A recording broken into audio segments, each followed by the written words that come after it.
గూడూరు నగర పంచాయతీలోని ZP high school బాలురు బాలికల స్కూల్లో రిటైర్డ్ ఐజీ అండ్ మాజీ ఎమ్మెల్సీ మహమ్మద్ ఇక్బాల్ ముఖ్య అతిథిగా విచ్చేశారు. గూడూరు నగర panchayat vice chairman PN Aslam బాలికల high school cricket and volleyball sports కిట్లు ఇవ్వడం జరిగింది. రిటైర్డ్ ఐజీ అండ్ మాజీ MLC Mohammed Iqbal cricket and volleyball and sports kits boys high school కి అందించడం జరిగింది. అలాగే బాలికల బాలుర హైస్కూల్ పిల్లల చదువుల కోసం ఉపయోగపడే చార్ట్స్ అండ్ గ్లోబ్స్, అలాగే పిల్లలకు సబ్జెక్ట్స్ వారీగా ఉపయోగపడే మెటీరియల్స్ కోసం పర్సనల్ ఇక్బాల్ ఒక్కొక్క స్కూల్ కి 10,000 రూపాయలు చొప్పున 20,000 రూపాయలు 2 స్కూళ్లకు ఇవ్వడం జరిగింది. అలాగే విద్యార్థుల పట్ల సెల్ ఫోన్స్ కి దూరంగా ఉండాలని, అలాగే బాలికల విద్యార్థులకు ఆడపిల్లలపై జరిగే అఘాయిత్యాలకు లోనై చదువుపై ఇష్టం లేక చదువు మానుకోవడం జరుగుతుందన్నారు. అలా జరగకుండా ఏ సమస్య వచ్చినా ఉపాధ్యాయురాలకు, తల్లిదండ్రులకు, పోలీసు వారికి చెప్పి మీ చదువుకు ఉన్న సమస్యలను తొలగించుకొని సంతోషంగా చదువులో, స్పోర్ట్స్ లో మంచి స్థాయిలో ఉండాలని ఆయన కోరారు. ఈ కార్యక్రమంలో మున్సిపల్ చైర్మన్ జె వెంకటేశ్వర్లు, 2వ vice chairman Lakshman, councillor Khalil Kishore Maddileti ఈ కార్యక్రమంలో పాల్గొన్నారు. వైకాపా నాయకులు, స్కూల్ టీచర్స్ తదితరులు కూడా పాల్గొన్నారు.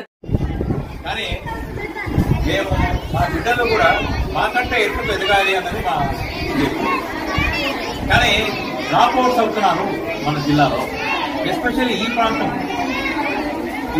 కానివ్వండి, తర్వాత పేద ప్రాంతాలు ఇవి భోజనాలు చేసుకుని డొక్క చేతి కొట్టుకుని పోయినట్టు ఉంది కదా సామెత. రెక్కాడితే డొక్కాడదు అనే సామెతలు ఉన్నాయి. పేద బిడ్డలు లేదా ప్రభుత్వాలు ఏవో చేస్తుంటాయి. కానీ ఇందాక నేను అస్లం గారితో మాట్లాడాను, అస్లం గారితో మాట్లాడినప్పుడు సరే ఆయన ఒక బాయ్స్ స్కూల్కు 10,000 ఎమ్మెల్సీగా కూడా ఎదిగి నేను రిటైర్ 6 సంవత్సరాలు అయినా కూడా కర్నూలు జిల్లా వాసిగా కోయిలకుంట్ల మా తండ్రి గారు టీచర్ కొడుకుగా కోసిగి కూడా ట్రాన్స్ఫర్ అయినా మా నాన్నకి. అక్కడ చదువుకున్నా. చిన్నప్పుడు మేము మీలాగానే చెప్పులు సరే ఇప్పుడు ఏదో వేసాం, అది ఓకే, అట్లా కాదు. కానీ మీరు కూడా మా స్థాయికి ఎదిగొచ్చారని చెప్పడానికి నేను ఒకటి టీచర్లు కూడా కోరుకుంటున్నా, గ్రామస్తులు అక్కడ కోరుకున్నా, ఇక్కడ కోరుకుంటున్నా. మాకంటే మా బిడ్డలు ఎక్కువ స్థాయికి ఎదగాలని మేము కోరుకుంటున్నాం. కానీ దురదృష్టవశాత్తు పేపర్లు కూడా మనం చూసాం, రాష్ట్రంలోనే స్కూల్ డ్రాప్అవుట్స్, స్కూల్ మానేసిన వాళ్ళు మన జిల్లాలోనే 2వ స్థానం 3వ స్థానంలో ఉన్నాం. మనం ఎన్నో స్థానం ఏదో చూస్తుంటారు, 2, 3 అంటే స్కూల్కి మేము వెళ్ళాము.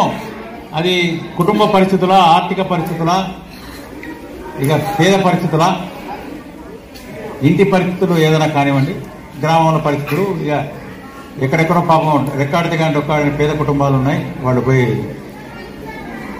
ఇటువంటి సమయాల్లో కాపాడుకోవాలి. వాళ్ళు డ్రాప్అవుట్ కాకుండా బాగా చదువుకొని ఆరోగ్యంగా ఉండాలి అనే ఇదిలో మనం కాపాడుకోవాలి.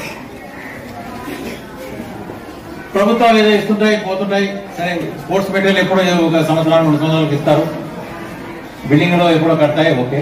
ఇక్కడ చాలా సంతోషం, గ్రౌండ్ బాగుంది. నేను ఆడుకోవడానికి చిన్న ఇందాక చెప్తూ చైర్మన్ వెంకటేష్ గారికి, మా అస్లం గారికి చెప్పాను. నేను ఇక్కడ రావడానికి ప్రధాన కారణం అస్లం గారితో మాట్లాడినప్పుడు పాప ఆయన ఒక 10,000 ఆయన స్పాన్సర్ చేశాడు.